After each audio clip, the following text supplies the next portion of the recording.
अगर आप 2026 में सीएनजी कार खरीदने का प्लान बना रहे हैं, तो आज की वीडियो एक बहुत महंगी गलती से बचा सकती है।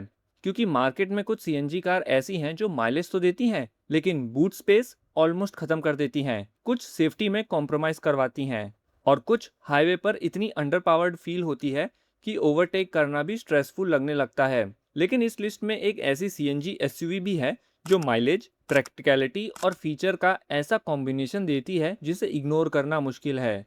तो चलिए शुरू करते हैं, लेकिन उससे पहले अगर आप चैनल पे नए हैं तो सब्सक्राइब कर लीजिए। नंबर 10। अगर आपकी डेली रनिंग ज़्यादा है और आपको एक रिलायबल सिटी कार चाहिए, तो ग्रैंड i10 नियोस सीएनजी एक सेंसेबल ऑप्शन लग सकता है। इसकी प्राइस लगभग 7.5 लाख से 8.5 लाख के बीच जाती है, और इसमें 1.2 लीटर कापा इंजन मिलता है। सबसे बड़ा हाईलाइट है इसका dual cylinder setup. Normal CNG car में सिलेंडर बूट का काफ़ी हिस्सा ले लेता है, लेकिन यहाँ लगेज रखने के लिए प्रैक्टिकल स्पेस बच जाता है। माइलेज की बात करें तो कंपनी लगभग 27 किलोमीटर पर केजी का क्लेम करती है, और रियल वर्ल्ड में 20 से 22 किलोमीटर पर केजी देखने को मिल सकता है। मतलब रोज़ 40 से 50 किलोमीटर चलाने वाले बायर्स फ्यूल पर हर साल हज़ारों रुपए बचा सकते हैं। लेकिन फुल लोड और सीएनजी मोड में परफॉर्मेंस एवरेज फील होता है। अगर आपको हाईवे ओवरटेक पसंद है तो ये कार आपको एक्साइट नहीं करेगी। नंबर 9। अगर आप सेफ्टी को माइलेज से भी ज़्यादा इंपॉर्टेंस देते हैं, तो टियागो आई सीएनजी को इग्नोर करना मुश्किल है। 6.6 लाख से 8.9 लाख के बीच मिलने वाली ये hatchback 4 star global NCAP safety rating के लिए काफ़ी पॉपुलर रही है।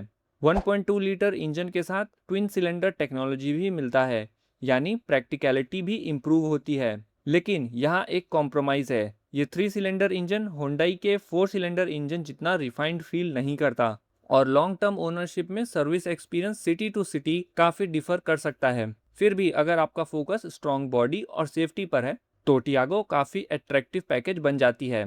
नंबर 8। अब अगर आपको हैचबैक नहीं बल्कि सीडैन चाहिए, तो ऑरा सीएनजी एक स्ट्रॉन्ग ऑप्शन बन जाती है। 8.3 लाख से 9.3 लाख के बीच मिलने वाली ऑरा में भी डुअल सिलेंडर सेटअप दिया गया है। रियर सीट स्पेस अच्छा है और फैमिली यूसेज के लिए हैचबैक से ज़्यादा प्रैक्टिकल फील होती है। 1.2 लीटर इंजन स्मूथ है और कंपनी लगभग 28 किलोमीटर पर केजी का माइलेज क्लेम करती है। रियल वर्ल्ड में 20 से 22 किलोमीटर पर केजी तक देखने को मिल सकता है, यानी कंफर्ट और रनिंग कॉस्ट दोनों का बैलेंस मिल जाता है। लेकिन अगर आपको एसयूवी जैसी रोड प्रेजेंस चाहिए तो ऑरा शायद आपको उतनी एक्साइटिंग ना लगे। नंबर 7। अगर आपको हैचबैक बजट में एसयूवी वाली फील चाहिए तो एक्स्ट्रा सीएनजी आपके शॉर्टलिस्ट में ज़रूर होनी चाहिए। 8.5 लाख से 11 लाख तक की रेंज में मिलने वाली एक्स्टर में 185 ग्राउंड क्लियरेंस मिलता है। इंडियन रोड्स के लिए ये एक प्रैक्टिकल एडवांटेज है। साथ ही स्टैंडर्ड 6 एयरबैग भी मिलता है। डुअल सिलेंडर सेटअप की वजह से बूट प्रैक्टिकलिटी भी इम्प्रूव होती है। माइलेज कंपनी के हिसाब से लगभग 27 किलोमीटर पर केजी तक जाता है, लेकिन यहाँ भी वही 1.2 लीटर नेचुरली एस्पिरेटेड इंजन मिलता है, इसलिए 4 पैसेंजर्स और लगेज के साथ सीएनजी मोड में परफॉर्मेंस एवरेज फील हो सकता है। नंबर 6। अब यहाँ से लिस्ट थोड़ी इंटरेस्टिंग होने लगती है, क्योंकि फ्रॉन्क्स सिर्फ माइलेज नहीं स्टाइल भी ऑफर करती है। 8.4 लाख से शुरू होने वाली फ्रॉन्क्स सीएनजी में 1.2 लीटर के सीरीज इंजन मिलता है। रियल वर्ल्ड माइलेज 25 से 27 किलोमीटर पर केजी तक पहुंच सकता है। मतलब फ्यूल सेविंग के मामले में ये काफ़ी स्ट्रॉन्ग कंटेंडर है। मारुति की रीसेल वैल्यू और सर्विस नेटवर्क ओनरशिप को और टेंशन फ्री बना देता है। लेकिन नॉर्मल सिलेंडर सेटअप की वजह से बूट स्पेस उतना प्रैक्टिकल नहीं लगता जितना हुंडई के डुअल सिलेंडर मॉडल्स पर मिलता है। नंबर 5। अगर कोई बायर सिर्फ कैलकुलेटर लेके कार खरीदने निकले तो डिजायर सीएनजी उसकी लिस्ट में बहुत ऊपर होगी। 8.5 लाख के आसपास से शुरू होने वाली डिजायर में नया 1.2 लीटर जेड सीरीज इंजन मिलता है। कंपनी लगभग 33 किलोमीटर पर केजी का माइलेज क्लेम करती है, और रियल वर्ल्ड में 26 से 29 किलोमीटर पर केजी तक देखने को मिल सकता है। ये डिफरेंस हर साल फ्यूल बिल में नोटिसेबली सेविंग्स ला सकता है। सबसे बड़ा हाईलाइट है इसका 5 star Bharat NCAP safety score, यानी माइलेज और सेफ्टी दोनों साथ मिलता है। लेकिन नया 3 सिलेंडर इंजन पुराने 4 सिलेंडर जितने रिफाइंड फील नहीं होते। नंबर 4। ये उन बायर्स के लिए है जो कार को 5 साल नहीं 10 से 15 साल तक चलाने की सोच रहे हैं। 9.5 लाख से 12.5 लाख के बीच मिलने वाली ब्रेजा में 1.5 लीटर K15C इंजन मिलता है। ये इंजन रिलायबिलिटी के लिए काफ़ी स्ट्रॉन्ग रेपुटेशन रखता है। कैबिन स्पेशियस है, रियर सीट कंफर्ट अच्छा है, और मेंटेनेंस कॉस्ट भी जेन्युइनली प्रिडिक्टेबल रहती है।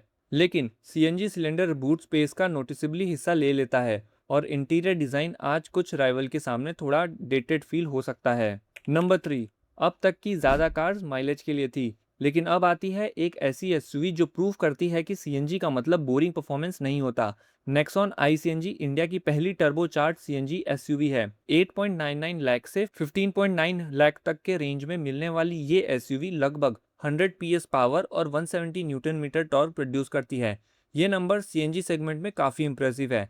5 star safety, dual cylinder setup और लगभग 320 लीटर यूजेबल बूट स्पेस इसे और प्रैक्टिकल बना देता है। लेकिन माइलेज जनरली 16 से 17 किलोमीटर पर केजी के आसपास रहता है, यानी परफॉर्मेंस मिलेगी लेकिन माइलेज किंग वाली फील नहीं। नंबर 2, अगर आपकी priority family comfort, long distance travel और प्रीमियम रोड प्रेजेंस है तो ग्रैंड विटारा सीएनजी को इग्नोर करना मुश्किल है। 13.15 लाख से 14.95 लाख तक की रेंज में मिलने वाली ये एसयूवी 1.5 लीटर इंजन के साथ आती है। रियल वर्ल्ड माइलेज लगभग 20 किलोमीटर पर केजी के आसपास देखने को मिल सकता है। राइड क्वालिटी कंफर्टेबल है, कैबिन स्पेशियस है और मारुति का सर्विस नेटवर्क ओनरशिप को इजी बना देता है, लेकिन पावर डिलीवरी साइज के हिसाब से बहुत एक्साइटिंग नहीं लगता। नंबर 1, और अब आती है वो कार जिसकी वजह से काफ़ी बायर अपनी शॉर्टलिस्ट चेंज कर सकते हैं। सीएनजी बायर्स की सबसे बड़ी कंप्लेंट क्या होती है? Boot space. और इसी प्रॉब्लम को सॉल्व करने की कोशिश ये एसयूवी करती है। 11.5 लाख से 14.72 लाख के रेंज में आने वाली इस एसयूवी में under body mount CNG tank setup दिया गया है। इसका मतलब लगभग 320 लीटर बूट स्पेस यूजेबल रहता है, यानी फैमिली ट्रिप्स में लगेज रखने के लिए कॉम्प्रोमाइज़ कम करना पड़ता है।